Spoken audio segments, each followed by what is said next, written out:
guys, samahan nyo ako maggisa ng gulay. Ayan, pinamalingki ko kahapon. Ayan, nilagyan ko na nga ng alamang. Hinalo-halo ko na dyan. Bahala na kung ano maging lasa niya. Basta, nilagay ko na nga yung sitaw at hiniwa ko na rin yung mga gulay na iba kasi sobrang lalaki. Nilagay ko na nga yung ampalaya para sa mga bitter. Ay! Para sa mga bitter. Ayan, palambutin ko lang yung ampalaya. Nilagay ko na rin yung kalabasa para pampalinaw ng mata. Baka sakaling makita mo na siya. Ay!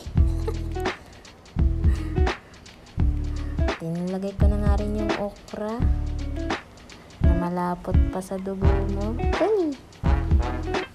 Dati kaya hindi ako kumakain ng okra dahil nga sobrang ayan nga. Luto na siya. Dati hindi ako kumakain ng okra kasi alam nyo na, malagkit. Pero natutunan ko na rin at tumanda ako.